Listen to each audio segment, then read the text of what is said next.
సువార్త 18వ అధ్యాయం 37వ.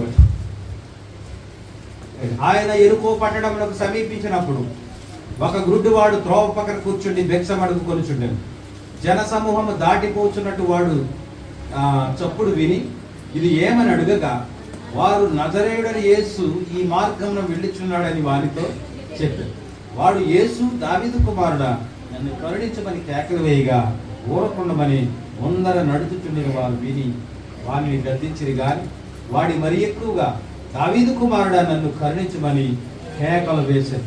అంతటి యేసు నిలిచి వారిని తన యొద్దకు తీసుకొని రమ్మని వాడు దగ్గరకు వచ్చినప్పుడు ఆయన నేను నీకేమి చేయగోరుచున్నావని అడుగగా వాడు ప్రభువా చూపు పొందగోరుచున్నానని. యేసు చూపు పొందుము, నీ విశ్వాసం నిన్ను స్వస్థపరిచినని వారితో చెప్పారు. వెంటనే వాడు చూపు పొంది దేవుని మహిమపరచుచు ఆయనను వెంబడించారు. ప్రజలందరూ అది చూచి దేవుని స్తోత్రం చేసింది. దేవుడు తన వాక్యము దీపించింది. ప్రియమైన దేవుని సంగమా, వాక్యము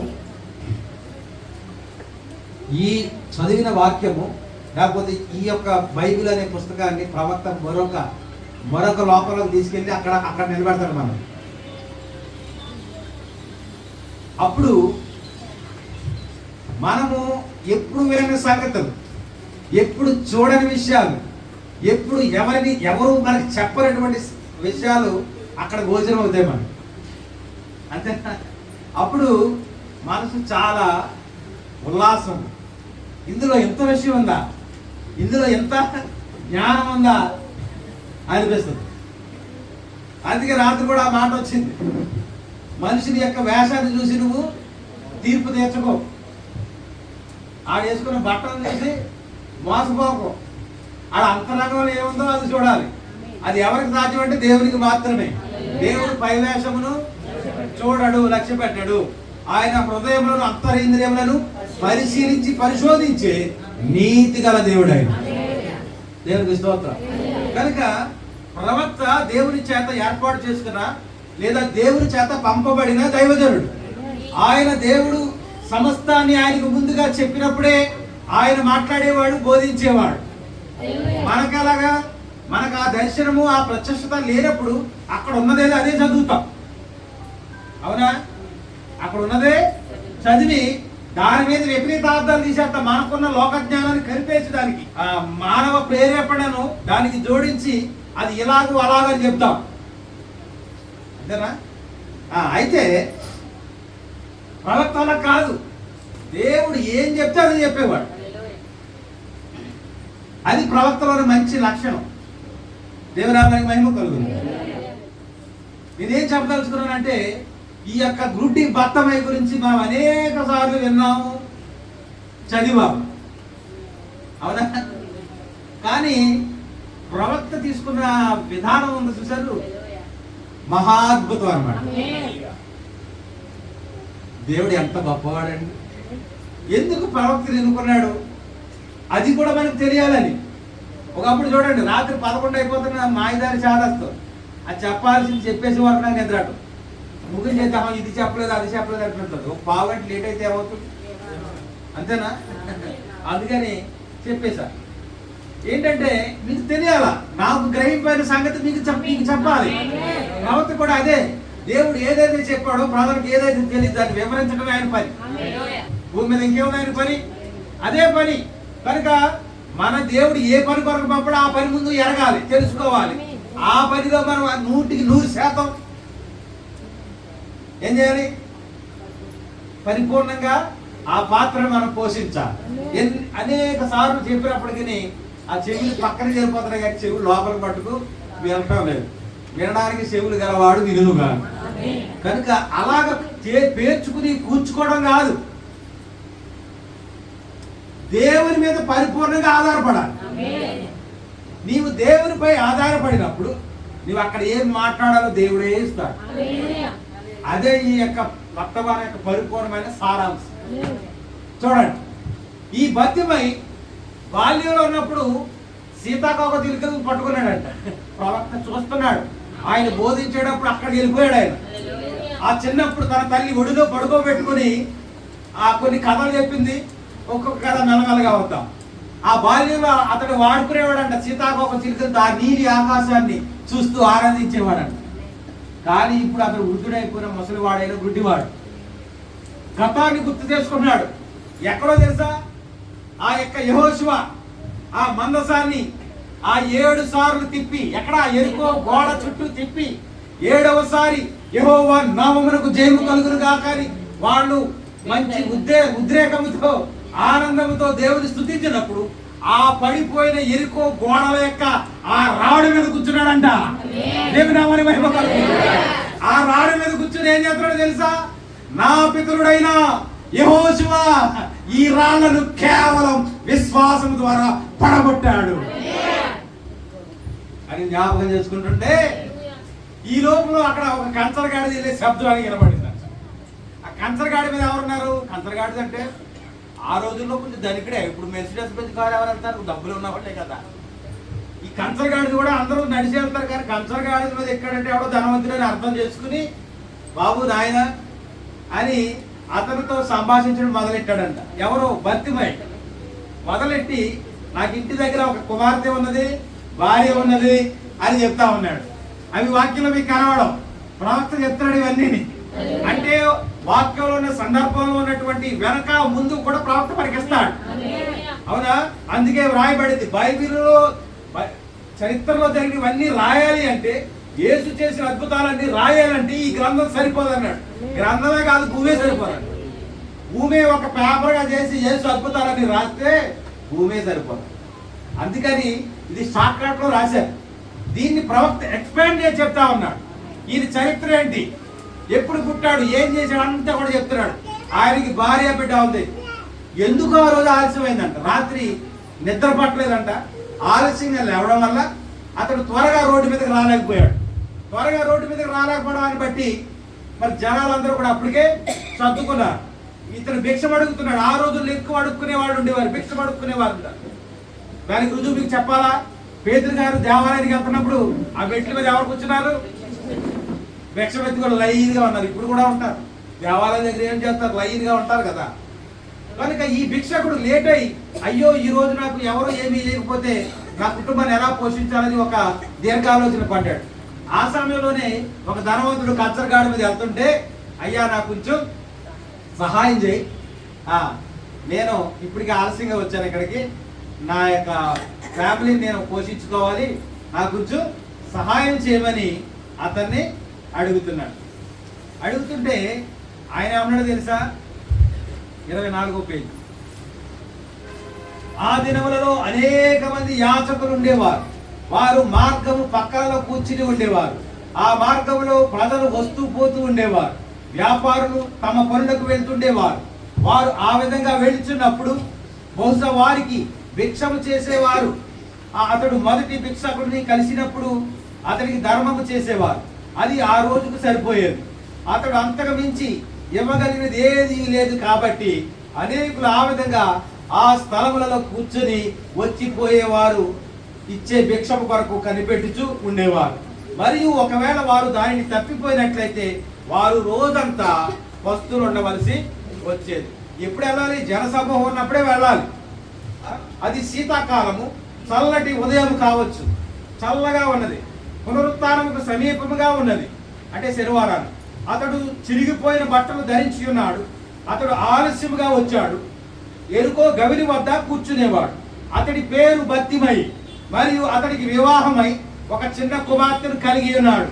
అతడు రాత్రంతా మెలకువగా ఉండుట వలన అతడికి నిద్ర సరిపోలేదు.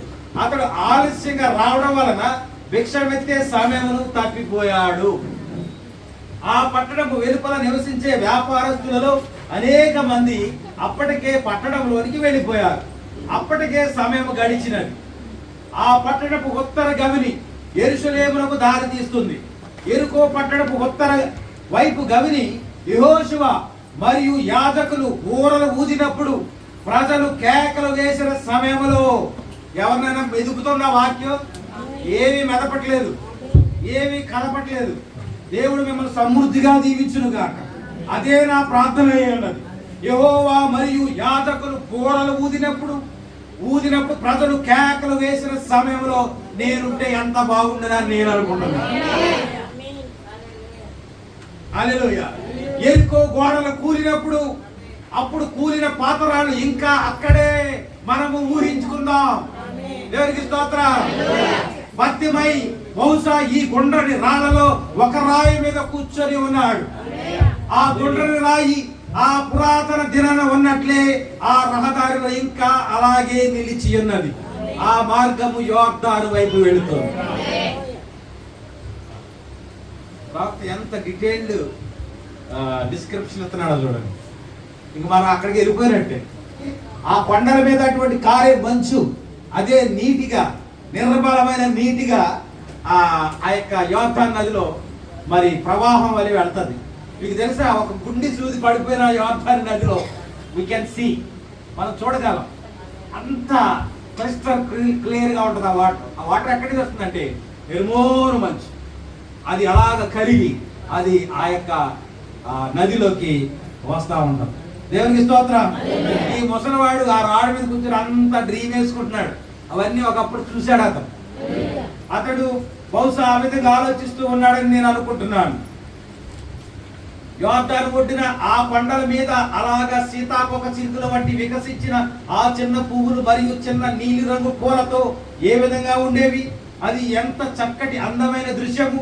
అతని బాల్య దినాలలో ఆ కొండలపైకి క్రిందకి ఏ విధంగా తిరిగేవాడో, మిగిలిన చిన్నపిల్లలతో ఏ విధంగా ఆడేవాడో అతడు గుర్తుకు తెచ్చుకుంటున్నాడు. హల్లెలూయా. అతని తల్లి మధ్యాహ్న సమయంలో అతనిని భోజనమును పిలిచేది. అతడు భోజనం చేసిన తరువాత ఆమె బయట వసారాలో కూర్చొని అతడిని వడిలో కూర్చోబెట్టుకుని అతని కన్నుల మీద పడే అతడి జుట్టును మృదువుగా వెనక్కి నెట్టేది. ఆమె అతడిని చూస్తూ పరవశించేది. అతడు ఆమె ఎంత చక్కగా ఉన్నదో చూసేవాడు. మరియు అతడు ఏమి చెప్పేది? భర్తమై నీ యొక్క చిన్న కన్నులు పైనున్న ఆకాశం అనే చక్కగా నీలం రంగులో ఉన్నాయి. తన బిడ్డను తల్లి చక్కగా వర్ణించుకుంటున్నాడు.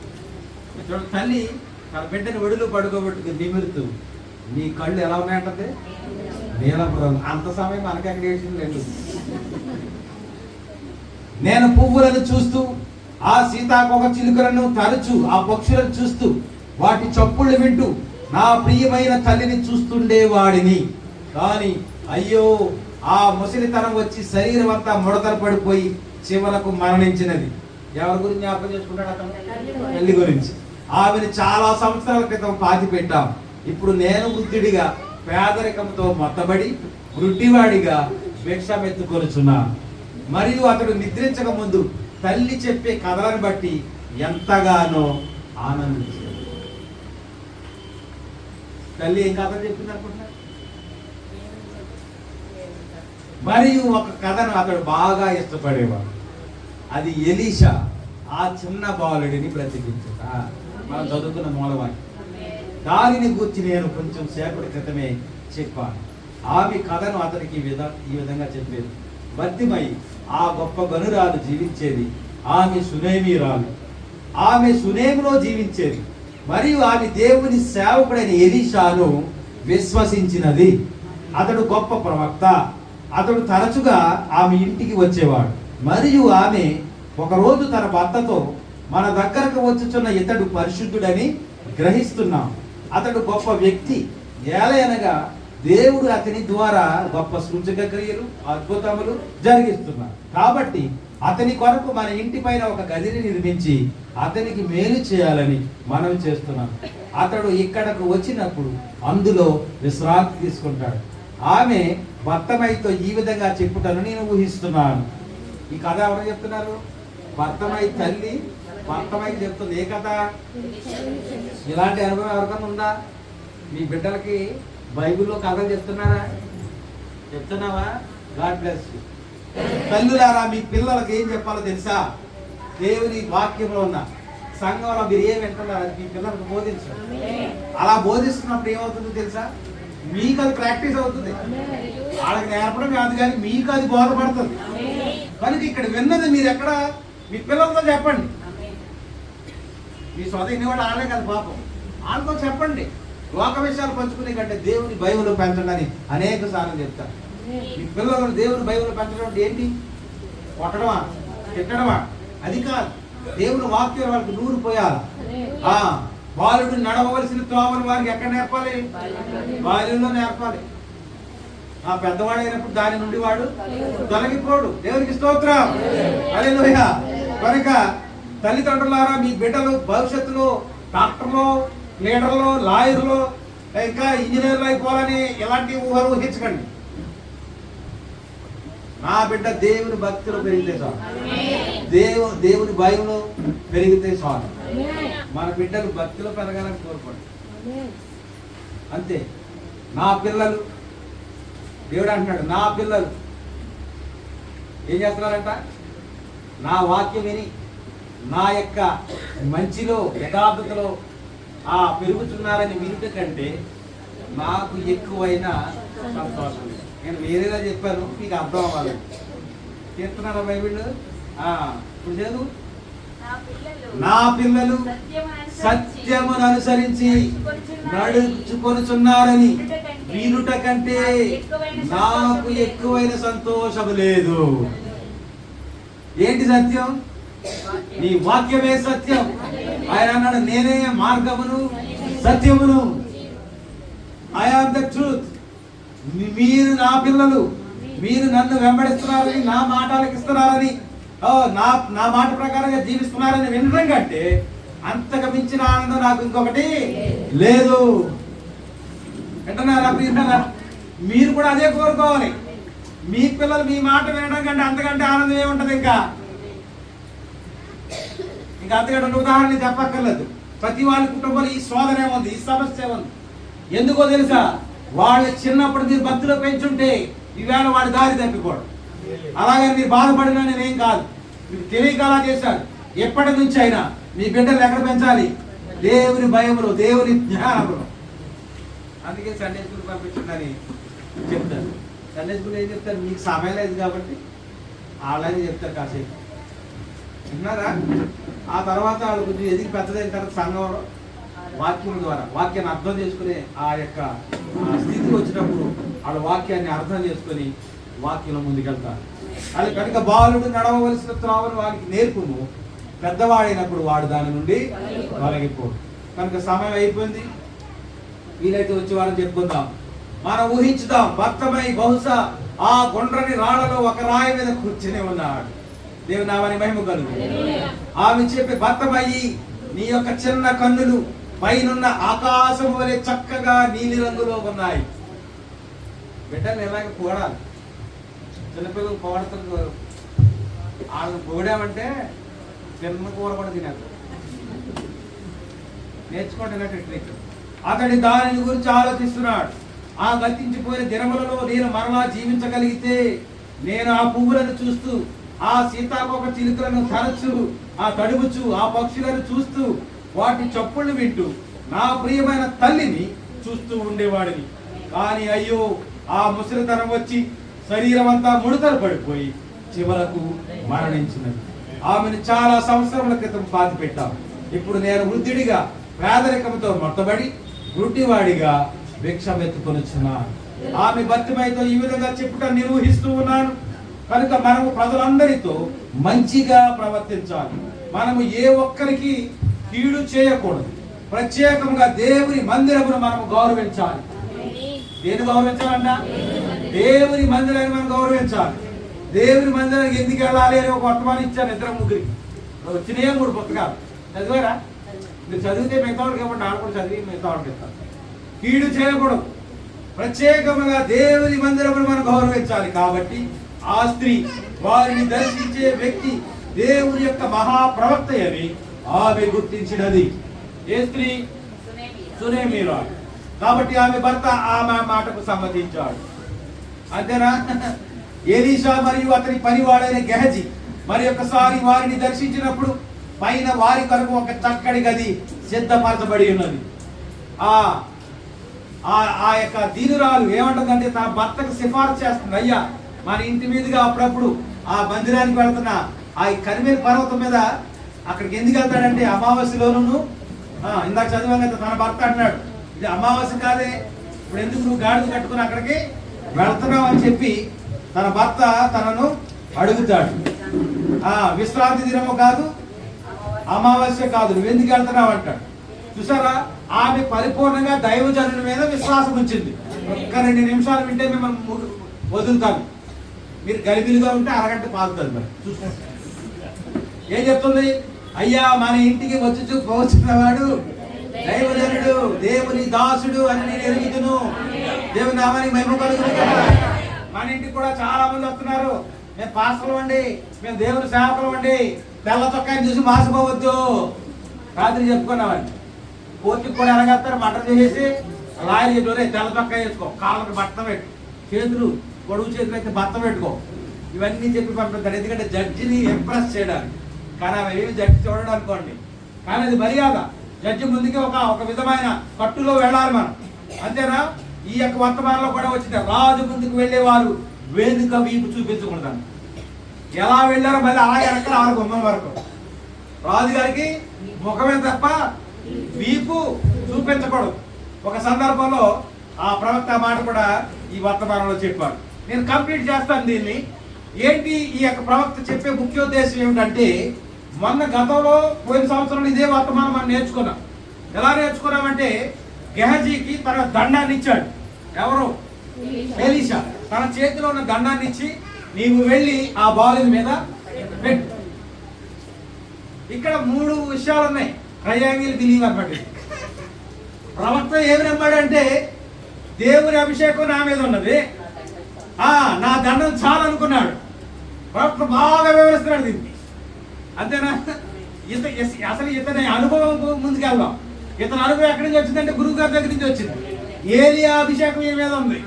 ఏలియా ఏం చేశాడు, తన కప్పుకున్న దుప్పడే ఆ నది మీద కొట్టినప్పుడు ఆ యోర్దాను నది 2గా చీలిపోయింది.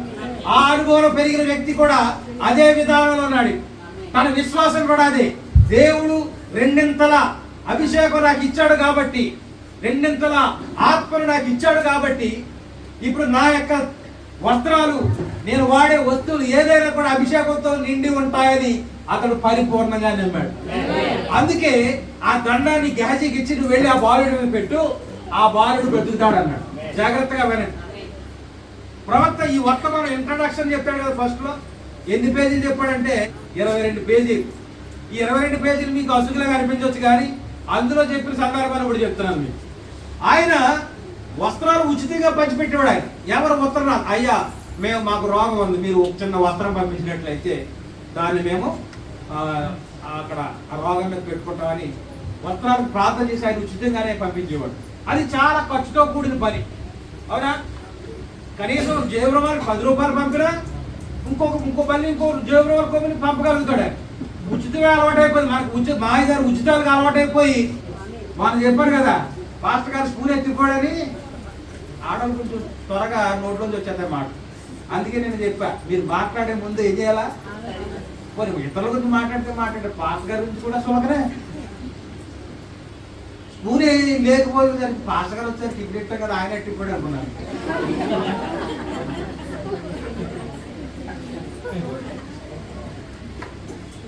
మళ్ళీ వారు వచ్చారు పాస్టర్ గారు. ఆయన ఊరికైపోతే పోతే అదస్పూర్ అంటాడు. ఎవరు వీడికి ఆగట్లేదు. పాస్టర్ గారికి మీరు మొన్న వచ్చినప్పుడు ఉప్మా ఇట్టారు కదా, అప్పటి నుంచి స్కూల్ గారు పట్టలేదండి అంటే డైరెక్ట్ గా అడగట్లేదు. ప్రార్థన చేయండి పాస్టర్ గారు, స్కూల్ దొరికేలాగా అంటుంది అనమాట. అప్పుడు ఆయన అన్నాడు, అమ్మ స్కూల్ నేనే తీశాను, అది ఎక్కడెట్టా తెలుసా, నీ బైబిల్లో పెట్టా. నీకు అర్థమై ఉండాలి. అంటే ఈ వారంలో ఒక్కసారి కూడా ఆమె బైబిల్ తీయలేదన్నమాట.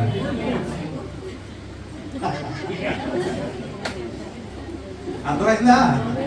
ఈ వారంలో ఒక్కరోజు కూడా ఆమె బైబిల్ తీసి చదవలేదు. ఆ బైబిల్ చదువుదామని తీసుంటే ఆ స్కూల్ అక్కడే దొరుకున్నాం. అది కనుక బైబిల్ చదవండి ప్రియులా. అనేక విషయాలు దేవుడు మనకు నేర్పిస్తాడు. ఏం చెప్తున్నాను, ఈ దండం మీద ప్రవక్తకు విశ్వాసం ఉంది. శిష్యుడు కాబట్టి, నేర్చుకునే స్థితిలో ఉన్నాడు కాబట్టి ఆయన చెప్పి నేను చేయడం అంతే. 3వ వ్యక్తి ఉన్నారు. ఎవరు? సునేమిరా. ఆమె ఏంటి, ఆమె మనసంతా దైవజనుడి మీద ఉంది. ఆమె మనసంతా దేవుని సేవకుడే రావాలి, దేవుడి సేవకుడే ప్రార్థన చేయాలి. దైవజనుడు ఎలా అనుకుంటున్నాడు? ఆ దండం చాలు.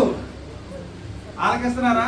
కనుక ప్రవక్త ఈ కర్చీపులు కొనలేక ఈ రిబ్బన్లు కొనడం మొదలెట్టాడు. రిబ్బన్ బొండ ఉంటుంది కదా, ఈ బొండలు కొని ఒక బెత్తుడు కత్తిరించి పంపించేవాడు అంట వాసనలో.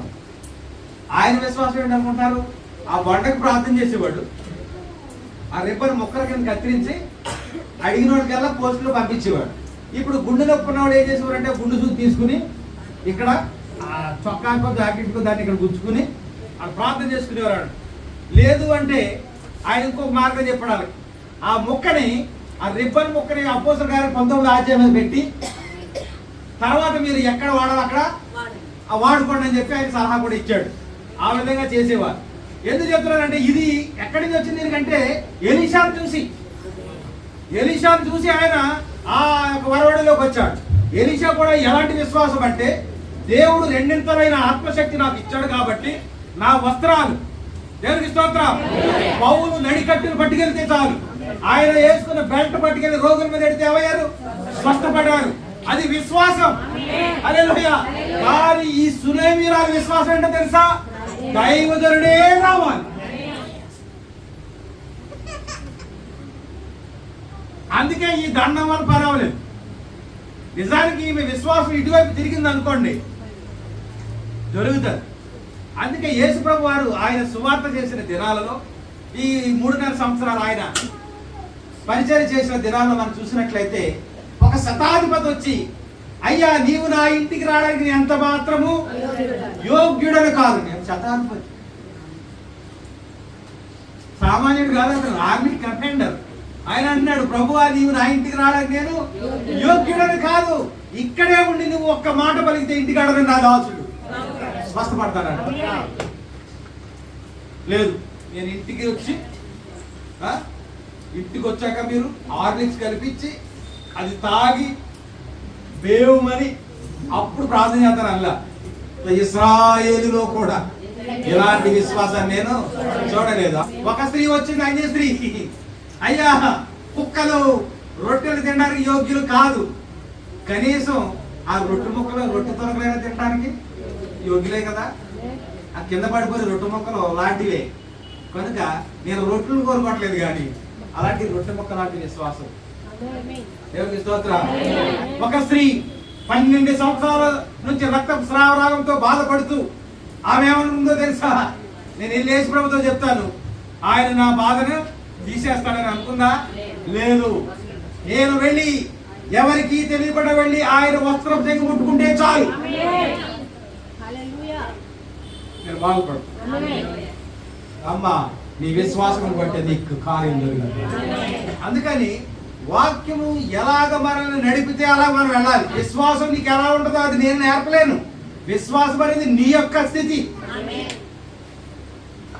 నీ యొక్క ఆత్మీయ స్థితి మీద ఆధారపడి ఉంటుంది. నీవు ప్రార్థన చేసుకుని నీవు కష్టం నుంచి బయటపడవచ్చు, తప్పులేదు. లేదా దాసుని యొక్క ప్రార్థన ద్వారా నీవు స్వస్థపడవచ్చు, తప్పులేదు. లేదా సంఘమంతా వచ్చి నీ ఇంట్లో ఉండి ప్రార్థన చేస్తే అది జరుగుతుందని నువ్వు విశ్వసిస్తే అలాగే చేయాలి. అంతేనా? రమ్మంటే వస్తున్నాను, ప్రార్థన చేయమంటే చేస్తున్నాను, ఫోన్లో చేయమన్నా చేస్తున్నాను. ఎందుకు అనుకుంటున్నారు? మనం అదే మార్గం, మెల్కీషెదెకు క్రమం అది. ఏలియా చేశాడు, ఎలీషా చేశాడు, ప్రవక్త చేశాడు, మనము అదే క్రమంలో. లేదా మనం ఖాళీగానే ఉన్నాను ఇంటికి వస్తాను అనుకోండి, అర్థమవుతుందా? అది కనుక విశ్వాసం బట్టి మనకి కార్యాలు జరుగుతాయి. దీనికి రాత్రి విషయాన్ని జోడించి ముగిస్తా. మన విశ్వాసం ఎక్కడ ఉండాలో తెలుసా? పైన. దేనికి పైన? ఈ ఐహిక విచారాలకు పైన, మన కళ్ళ ముందు కనబడి ఈ రోగానికి పైన. ఇంకా ఈ వర్తమానం ఎంత డీప్ గా వెళ్ళాడంటే, డాక్టర్ చేయగలిగినదంతా చేస్తాడు. డాక్టరు చేయగలిగినదంతా చేస్తాడు. డాక్టర్ కొన్ని పరిమితులు ఉన్నాయన్నాడు, అంతేనా? డాక్టర్ పరిమితులు ఉంటాయి, అంతకుమించి ఆయన ఏమి చేయలేడు. అర్థమవుతుందండి? డాక్టర్ ఏది చేయాలో అది చేసిన తర్వాత ఏమంటాడంటే, నేను చేయగలిగేదంతా చేశాను, తర్వాత భగవంతుడు దయ అంటాడు, ఇంటికి తీసుకెళ్ళిపోతాడు. ఇప్పుడు ఏం చేయాలి నువ్వు? హల్లెలూయా. ఇప్పుడు నువ్వు ఆధారపడవలసింది ఎవరి మీద? దేవుని మీద. అక్కడ వర్తమానం చివరిలో ఆయన ఏమన్నాడంటే, మొదట నీవు దేవుని మీద ఆధారపడాలి. నీవు మొదట దేవుని మీద ఆధారపడినప్పుడు, నీ సమస్యను దేవుని పాదాల యొద్ద మొదట పెట్టినప్పుడు, తర్వాత దానికి సొల్యూషన్ దేవుడు ఇస్తాడు. అది ఈ విధానంలో మనం వెళ్ళినప్పుడు విశ్వాసములకు కర్త దాని కొనసాగించడం యేసు వైపు చూసి మన ముందున్న పందెపు రంగంలో మనము ఓపికతో పరిగెత్తాం. దానికి ముందు ఎవరున్నారో తెలుసా? అబ్రహాము ఉన్నాడు, ఇస్సాకు ఉన్నాడు, యాకోబు ఉన్నాడు, నోవహు ఉన్నాడు, యోబు ఉన్నాడు. వీళ్ళంతా విశ్వాస సమూహము. ఎంత గొప్ప సాక్షి సమూహం మనం ముందు మేఘము వలె ఉన్నా. ఇంకా మనకి ఏమి లేదు, ఏమి లేదు, మనకి విశ్వాసం లేదు. బైబిల్లోనేనా మన సంఘాల్లో జరగట్లేదు కార్యాలు.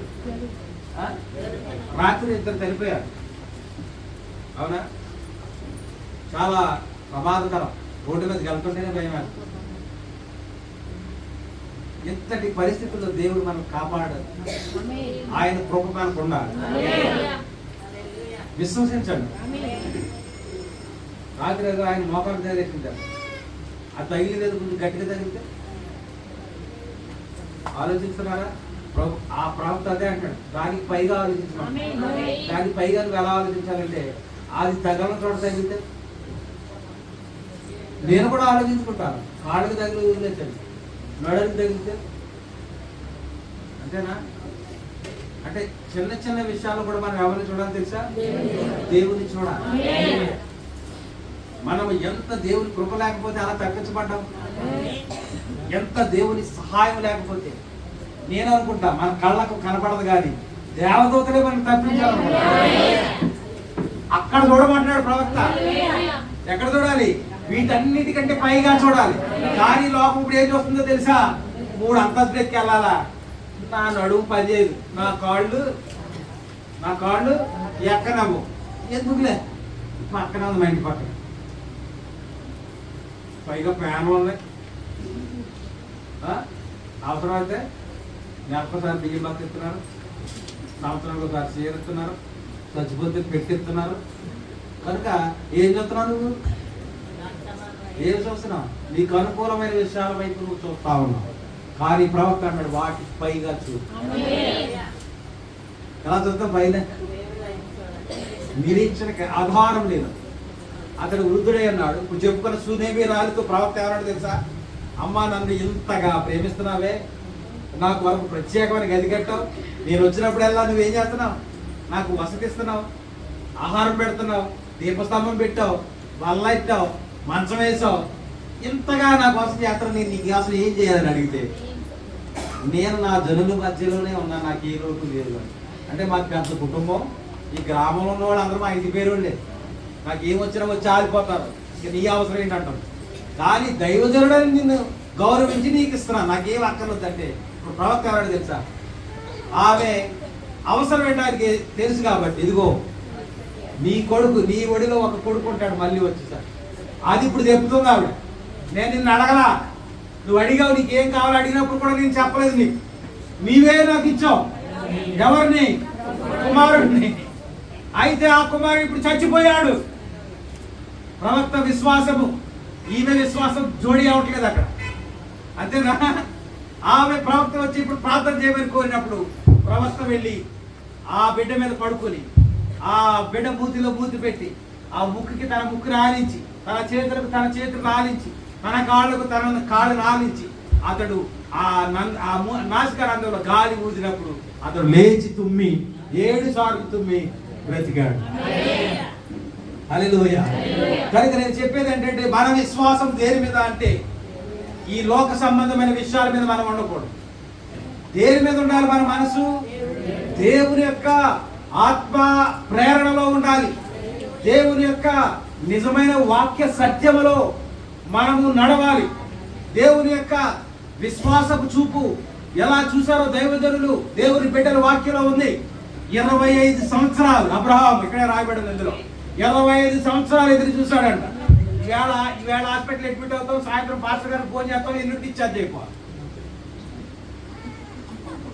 మనం ఇప్పుడు జాయిన్ అవుతాం, ప్రార్థన చేయమంటాం, ఆ పాటలన్నీ ఆయనే పడతాడు, లేకపోతే సంఘాన్ని పోగి చేసేసి ఏదో చేసేస్తాడు. కానీ మనం మటుకు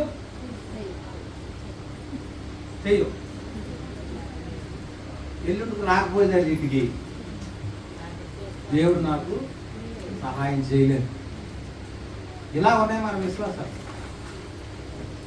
ఎలాగ మిమ్మల్ని విశ్వాసం నడిపించాలి నాకైతే అర్థం కాదు.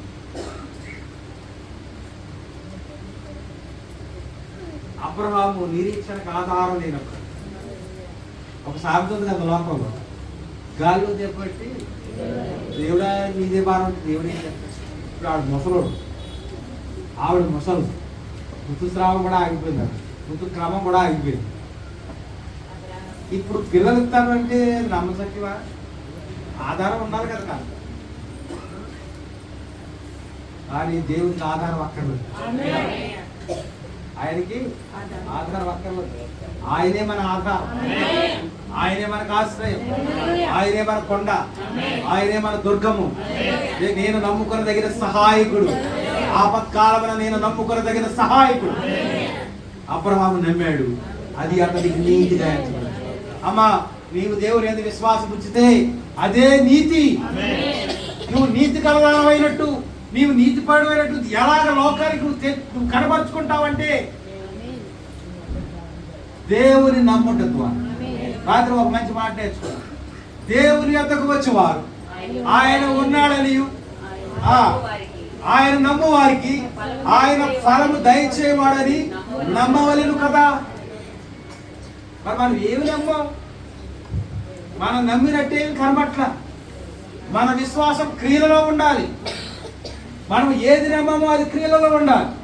దేవుడు ఇస్తాడని 25 సంవత్సరాలు ఎదురు చూశాడు. ఎదురు చూసి ఇంటికాడ ఉన్నాడా?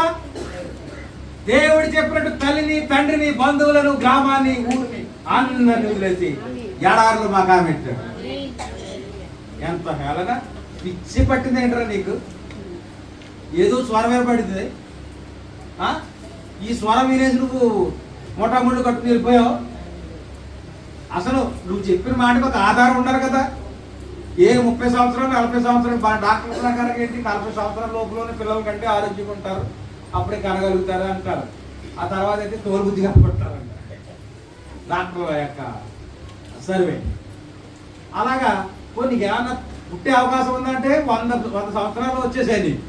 నీ భార్య ముసలి అయిపోయింది. ఇప్పుడు దేవుడు నా కొడుకుతాడని నువ్వు ప్రార్థన చేసుకుని అక్కడ ఎడారిలో కనిపెడుతున్నావు అంటే అర్థం ఉందా అని అందరూ అనవచ్చు. కానీ ఆ విన్న స్వరం, ఆ స్వరము ప్రేరణతో వచ్చిన స్వరం కాదు. మానవ ప్రేరణతో, మానవ జ్ఞానంతో అతడు ఏర్పాటు చేసుకున్న స్వరం కాదు. హల్లెలూయా. ఒక ఆయన దేవుడు నన్ను అమలాపురం వెళ్ళి సేవ చేయమన్నాడని నరసాపురం నుంచి వచ్చేసి అక్కడెక్కడ సంఘం, ఇక్కడెక్కడ సంఘం వెళ్ళిపోయాడు. మళ్ళీ అక్కడికి వెళ్ళిపోయాడు.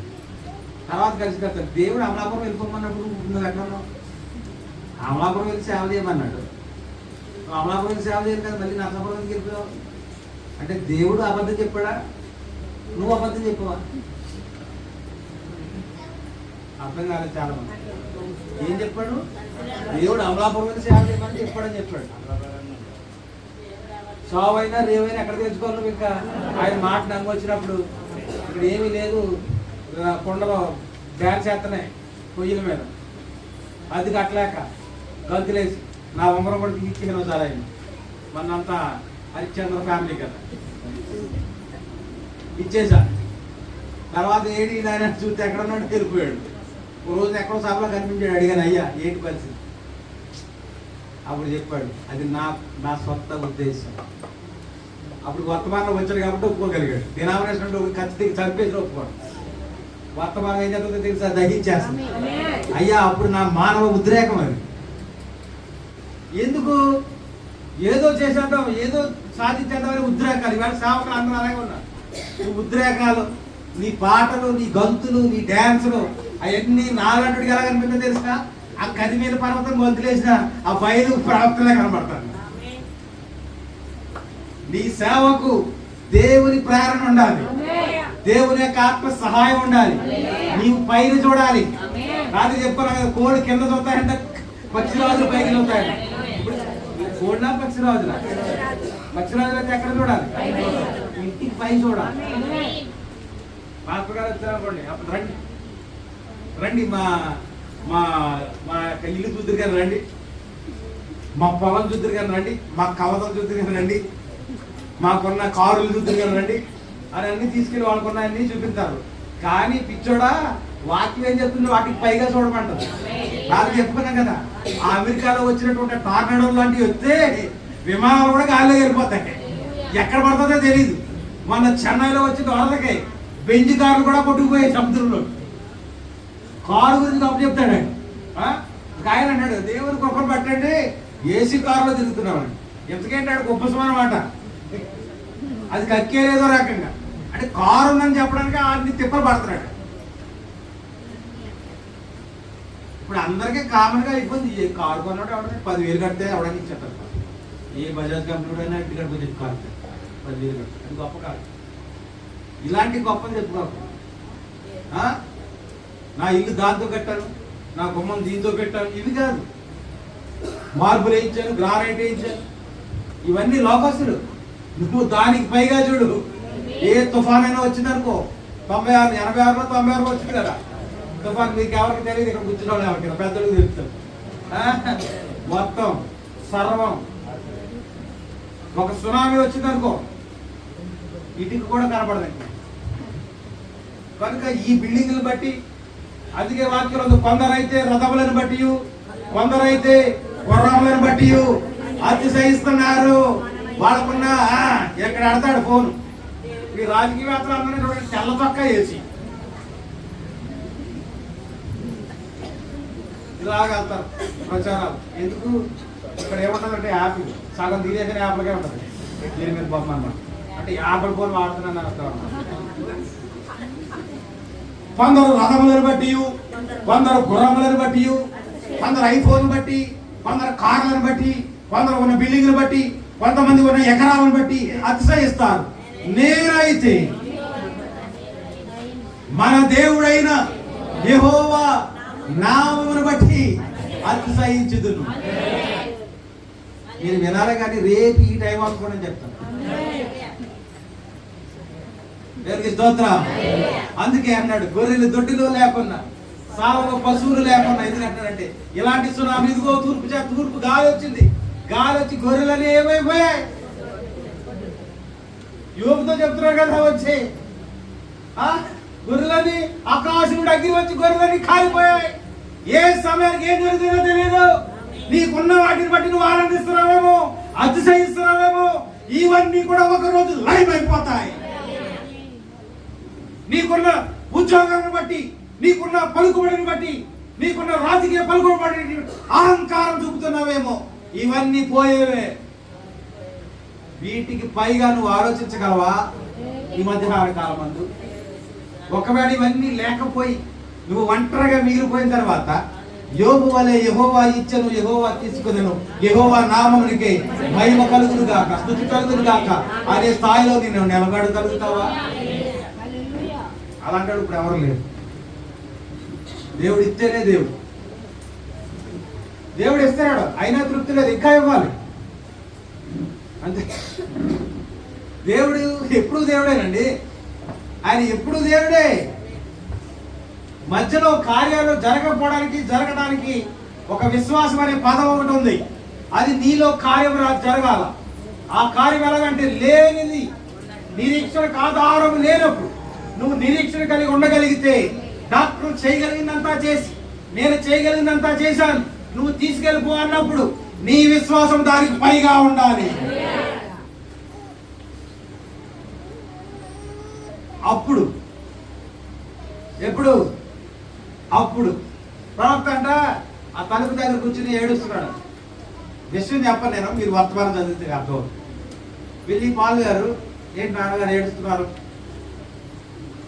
అని, డాడీ ఎందుకు ఏడుస్తామని అడిగితే ఆయన ఏం చెప్పలేదు. సర్లే నాన్న, మీటింగ్ టైం అవుతుంది, లెటర్ ప్రిపేర్ అని చెప్పి, నేను స్నానం చేసి ఫ్రెష్ అయ్యి వస్తాను, మీరు రెడీ చేయండి అని చెప్పి ఆయన బయలుదేరి మీటింగ్ వెళ్ళిపోయాడు. మీటింగ్ వెళ్ళిన తర్వాత ఆయన కూటమిలో ఒక క్యాన్సర్లో వచ్చింది. ఆయన ఎందుకు ఏడుస్తుంది తెలుసా? ఈమె ఆల్రెడీ స్వస్థపడి చూశాడే. ఈ దీనుడి పట్ల ఇన్ని గొప్ప కార్యాలు జరిగిస్తున్నావు ఆ ప్రభు. ఆయన తట్టుకోలేకపోయాడు. ముందు తనకు తానే అనుకున్నాడు, కానీ ఆ కార్యం ఎప్పుడు జరుగుతుందో ఆయన చూస్తున్నాడు. మీటింగ్ లో బోధించాడు. బోధించిన తర్వాత ఆ వేదిక మీదకు పిలిస్తే ఎవరు రావట్లేదంట. ప్రార్థన చేస్తాను రండి, ఒక్కరు కూడా రావట్లేదంట. రెండమ్మా ప్రార్థన చేస్తారంటే ఒక్కరు కూడా రావట్లేదు. ఎందుకు రావట్లేదు అనుకోండి, ఇంట్రడక్షన్ చదవండి. ఎందుకు రావట్లేదు? ప్రభులు లేదా అక్కడ? ఒక ముసలాయన అక్కడ కూర్చున్నాడు అంట. ప్రార్థనా కార్డులు ఇచ్చారంట. ప్రార్థనా కార్డులు ఇచ్చిన తర్వాత ఇంకా 2, 3 ఉన్నాయంట. ఇంకా ఎవరికైనా కావాలని అడుగుతున్నాడు ఆ బిడ్డ. ఎవరో తీసుకోండి. ఎందుకంటే ముందే చెప్పారు, రోగులే, తలపోటు జ్వరాలు ఉన్నవాళ్ళు తీసుకోవద్దు. ఎందుకు? తలపోటు జ్వరాలు అక్కడవుతుంది. ఇవి కాదు, దీర్ఘ రోగాలు ఉన్నవాళ్ళు, క్యాన్సర్లు, ఎయిడ్స్ ఇలాంటి వ్యాధిగ్రస్తులు ఎవరైనా ఉంటే రండి, వాళ్ళు కార్డు తీసుకోండి అన్నప్పుడు అలాంటి కార్డు ఇచ్చినప్పుడు ఈ ముసలోడు కార్డు తీసుకోవట్లేదు. లాస్ట్ మొత్తం మీద కార్డు తీసుకోండి. ఇలాగ అనేక విషయాలు ఆయన చెప్పుకుంటూ వచ్చాడు. ఒక స్త్రీ ఒడిలో దుప్పటి ఇలాగా మడత పెట్టుకుంటే ఆ దుప్పటి ఒక బిడ్డ చనిపోయింది.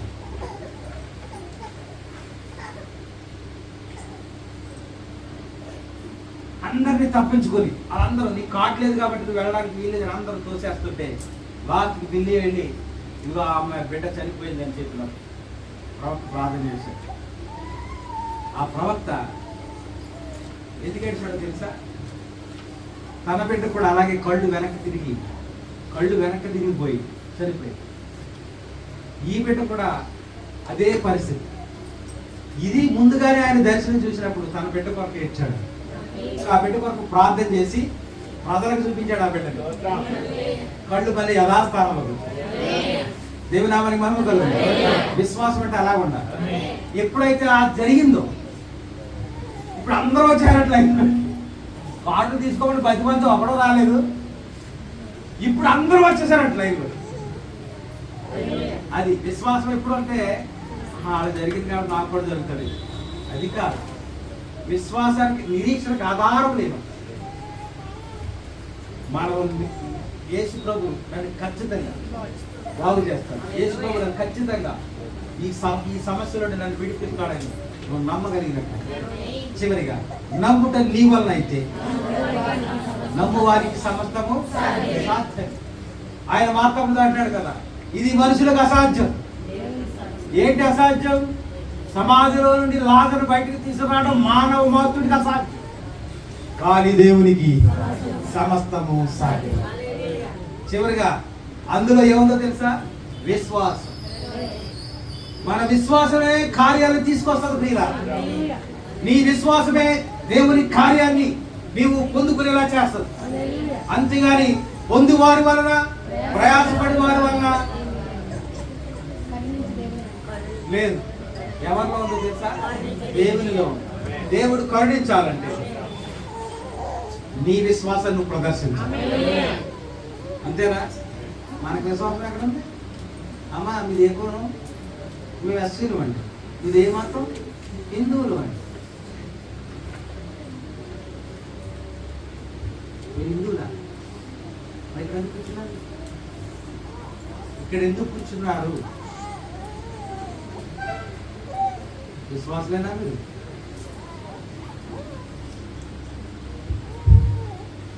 విశ్వాసం అనేది నిరీక్షించబడి వాటి యొక్క శూన్యంలో సృష్టిని చేసిన దేవుడు అండి మన దేవుడు శూన్యంలో సృష్టిని చేశాడు. ఉన్న దాన్ని తీసుకుని ఏదో తయారు చేయలేదు. నువ్వు కారు తయారు చేయాలంటే విశాఖ స్టీల్ ప్లాంట్ నుంచి వస్తుంది. ఏంటి? ఐరన్, ఉక్కు, వాటితోటి కావాల్సిన వస్తువులన్నీ తయారు చేస్తారు. ఇదిగో మన ఇల్లు కావాల్సిన ఐరన్ అంతా ఒక మూల ఖనిజం ఉండదు. దాన్ని తీసుకొచ్చి ఏ రకంగా కావాలో ఆ రకంగా తయారు చేస్తారు. కానీ దేవుడు ఆ ఇనుమునే తయారు చేశాడు, ఆ ఉక్కునే తయారు చేశాడు. ఈ ప్రపంచాన్ని దేవుడు ఎలా తయారు చేశాడో తెలుసా? ఒక్క మాట చాలు. ఆయన నీ జీవితంలో, నా జీవితంలో కూడా ఒక్క మాట చాలు, మారిపోతాయి జీవితాలు. ఒక్క మాట చాలు, మారిపోతాయి బ్రతుకు. కానీ ఎందుకు ఇంకా మనం ఆ పొజిషన్లోనే ఉన్నామంటే మనలో విశ్వాసం తీరారా. ఈ మధ్యాహ్న కాలం మీ ముఖాలను ప్రభు వైపు తిప్పాలని నేను అనుకుంటున్నాను. ప్రభు యొక్క ప్రకాశం వైపు మిమ్మల్ని తిప్పాలని నేను అనుకుంటున్నాను. నిర్ణయం మీదే, విశ్వాసము చూపవలసిన బాధ్యత మీదే. ఆ సునేమియరాలు ప్రవక్త వైపే చూసినట్లు ఆ దండం వైపు కానీ గహజీ వైపు కానీ చూడలేదు. అతను వెళ్ళి ఆ పని చేసుకున్నాడు. ఈమెయితే ఇక్కడే ఉంది, నువ్వు రా అంటుంది. ఇలాంటి విశ్వాసం నీలో ఉందా? ఆ యొక్క అజ్ఞ స్త్రీ కూడా ఏమంటుందో తెలుసా? ఆ కుక్కలో మనుషులు రొట్టెలు తింటే తిన్నారు కానీ ఆ యొక్క రొట్టె కుక్కలైనా నాకు వెయ్యి అంటుంది. నువ్వు నన్ను దీవిస్తే, నువ్వు నన్ను ఆశీర్దిస్తే, నీ స్వస్థత నా కుమార్తెకి ఇస్తేనే కానీ ఇక్కడి నుంచి వెళ్ళాలంటే అమ్మ ఇశ్రాయేలులో పడే ఇంత విశ్వాసాన్ని నేను చూడలేదు. రాత్రి యాకోబు గురించి నేర్చుకున్నా. యాకోబు ప్రభు సన్నిధిలో ప్రార్థించి అంటాడు, నీవు నన్ను దీవిస్తేనే గాని నేను నిన్ను విడువను. ఎప్పుడు వరకు జరిగింది ఇద్దరు పోరాటం, పెరుగులాట. దేవుడు దీవించే వరకు కూడా ప్రభువును వదల్లా. హల్లెలూయా. నువ్వు ఇలాగెందుకు అనుకోకూడదు? అయ్యో నాకు ఉద్యోగం వచ్చే వరకు నేను ఎందుకు ప్రభు బాధలు వదలాలి? ఎందుకు ప్రభుని దాటిపోనివ్వాలి? నేను పోరాడలేనా? యాకోబు మగసిరి గలవాడై దేవునితో పోరాడి గెలిచాడు. నీవు గెలవగలవా? నీవు పోరాడగలవా?